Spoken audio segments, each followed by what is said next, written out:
Goals win matches. That's what we're always told. The striker gets the headline. The goalkeeper gets the miracle save. The winger gets the replay that goes viral. But somewhere in the middle of the pitch, away from the easiest camera angle, away from the obvious glory, football's real architects have always done their work. The midfielders. The players who decide when a game should speed up, when it should slow down, when a team should breathe, and when it should strike. They are the rhythm of football. And today, I'm ranking the 10 greatest midfielders of all time. Now, let me say this from the start. This list is going to cause arguments. It has to, because midfield is not one job. A defensive midfielder is not the same as a number 10.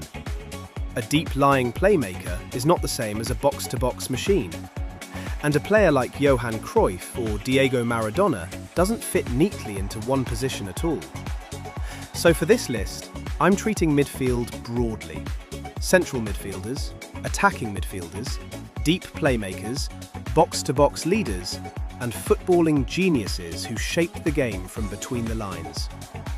The facts and achievements in this episode are based on research from official and reputable sources, including FIFA, UEFA, FC Barcelona, Real Madrid, Britannica, Guinness World Records, and official player profiles.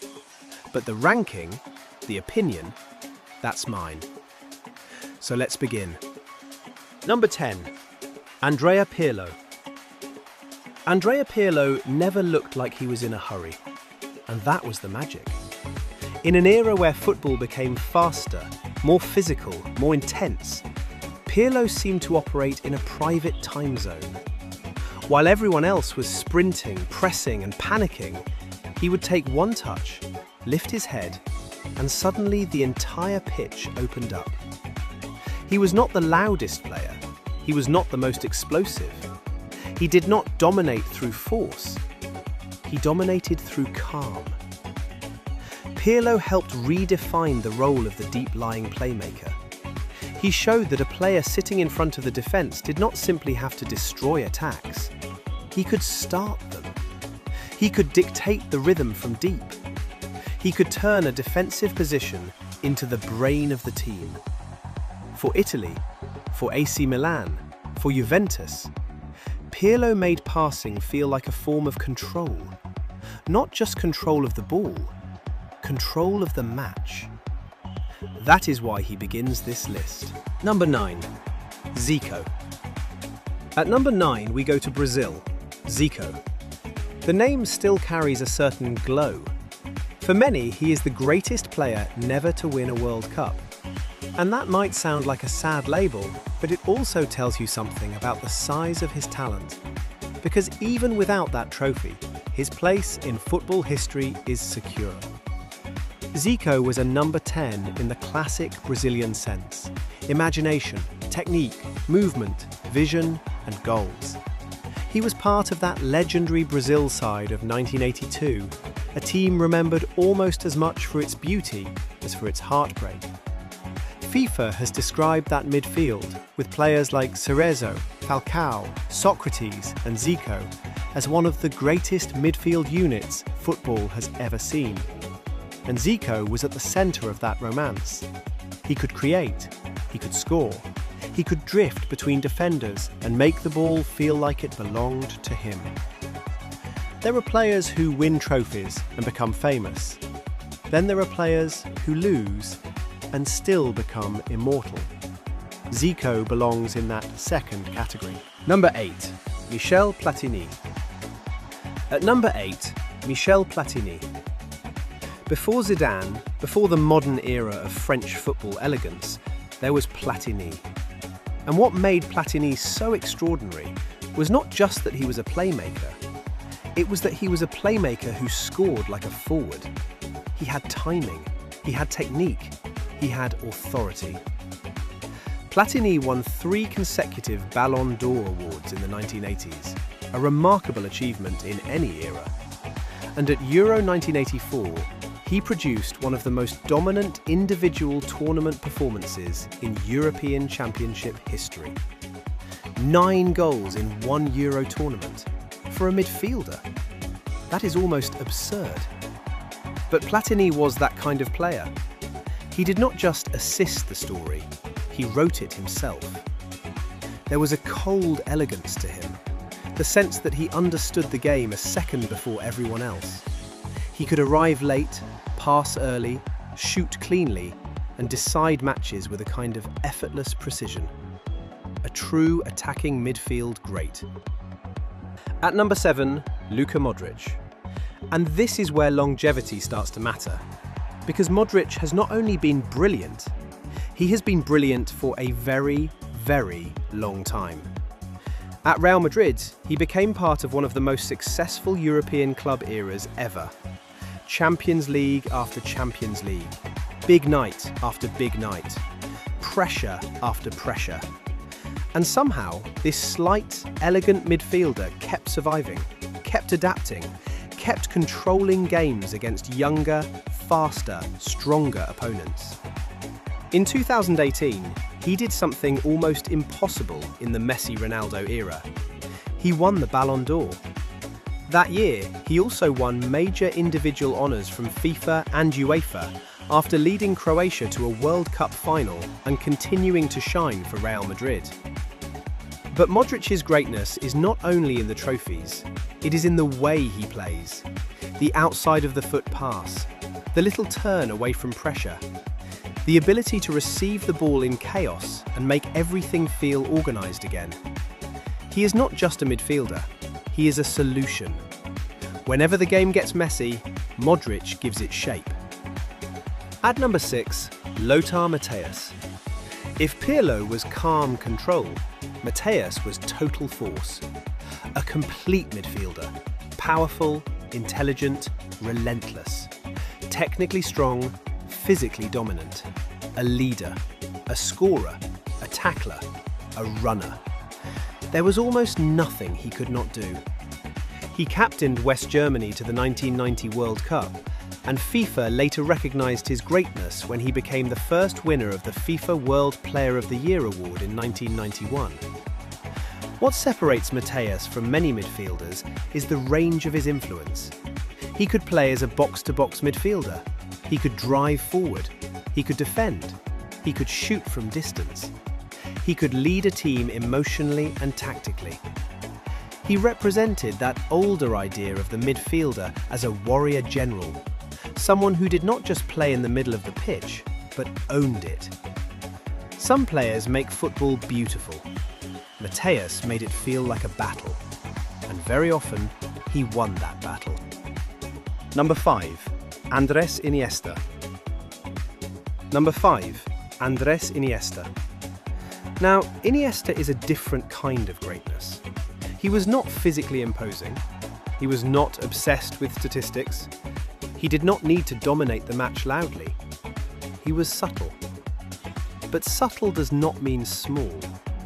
Iniesta had one of the rarest gifts in football, the ability to stay calm in the most pressurised spaces on earth.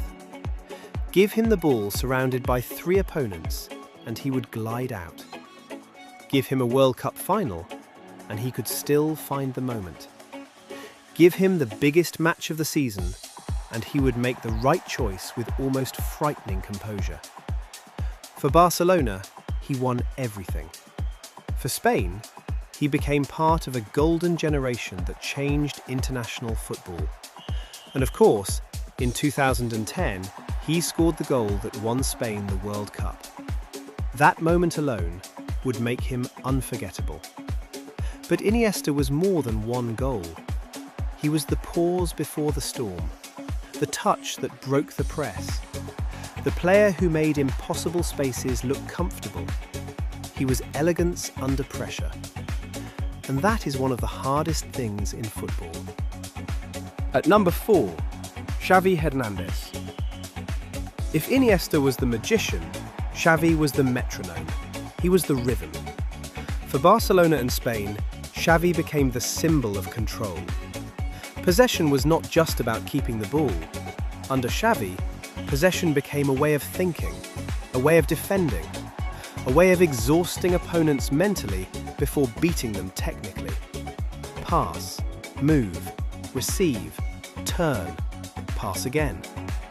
It sounds simple. It was not. Xavi could see passing angles before they existed. He understood where pressure would come from, where the next space would open, and how to move an entire team 5 yards up the pitch without anyone noticing. With Barcelona, he won league titles and Champions Leagues. With Spain, he was central to Euro 2008, the 2010 World Cup, and Euro 2012. That Spain team did not just win, it suffocated opponents. And Xavi was the brain of it. There are midfielders who create moments. Xavi created systems. That is why he is this high. At number 3, Johan Cruyff. Now, some people will ask, was Cruyff really a midfielder? And honestly, that question is part of the point. Cruyff was not easy to define. He was a forward, a playmaker, a creator, a mover, a thinker. He drifted, he rotated, he pulled defenders out of shape. He made the pitch feel bigger for his team and smaller for everyone else. He became the face of total football, an idea that changed the sport forever. And his influence did not stop when he stopped playing. Cruyff's footballing philosophy shaped Ajax, Barcelona, the Dutch national identity, and eventually much of the modern game. The way we talk about space, pressing, positional rotation, technical intelligence, so much of that conversation leads back to him. He won 3 Ballon d'Or awards. But trophies and awards only explain part of Cruyff. His real greatness is influence. There are players who master the game they're given. Cruyff helped invent the game that came next. Number 2, Zinedine Zidane. Zidane did not play football like everyone else. He seemed to float above the pace of the game. The ball would arrive at him under pressure, and instead of rushing, he would soften the moment. One touch, one turn, one movement of the body, and suddenly the pressure was gone. Zidane was elegance with consequence. He was not just beautiful to watch, he decided huge games. The 1998 World Cup final, Euro 2000, the Champions League final volley for Real Madrid. These are not ordinary moments. These are the moments football history remembers in slow motion. Real Madrid's official profile credits him as one of the great figures of the club's history, and Guinness World Records recognises that he won FIFA World Player of the Year 3 times. But again, the numbers only go so far. Zidane's greatness is emotional. People remember how he made them feel, the control, the balance, the roulette turn, the sense that he could bend the match to his mood. For me, Zidane is the ultimate artist of the modern midfield. But there is still one player above him. Number 1, Diego Armando Maradona. And yes, again, we can argue about position. Was he a midfielder? Was he a forward? Was he a number 10? Was he something else entirely? But in the broadest and most meaningful sense, Maradona was the ultimate attacking midfield genius. He was the player between midfield and attack who could carry the ball, carry the pressure, carry the team, and sometimes carry an entire nation's dream. The 1986 World Cup remains one of the clearest examples of one player taking over a tournament. Britannica describes how he dominated that World Cup in Mexico, and FIFA recognises him as the golden ball winner of that tournament. But Maradona's greatness was not only in achievement, it was in theatre. Every time he received the ball, something felt possible. Not likely, possible. That is the difference. Most players operate within the structure of a match. Maradona could break the structure completely. He could turn defenders into obstacles, stadiums into stages, and football into mythology. He had flaws, he had controversy, he had chaos around him. But on the pitch, at his highest level, he was a force of imagination unlike almost anyone the game has seen. That is why he is number one. Because the greatest midfielders do not just pass, tackle or score. They change the emotional temperature of a match. And Maradona did that more than anyone. So there it is, my 10 greatest midfielders of all time. Pirlo, Zico, Platini, Modric, Mateus, Iniesta, Xavi, Cruyff, Zidane, Maradona. Some of you will think I left someone out, and honestly, you are probably right. Because that is the beauty of football history. There is always another genius, another era, another argument, another memory. Maybe you wanted Ronaldinho. Maybe you wanted Socrates. Maybe you wanted Busquets, Rijkaard, Scholes, Gerrard, Lampard, Vieira, Falcao, Laudrup or Kaká. And that is exactly why we keep having these debates. Because midfield is where football becomes personal.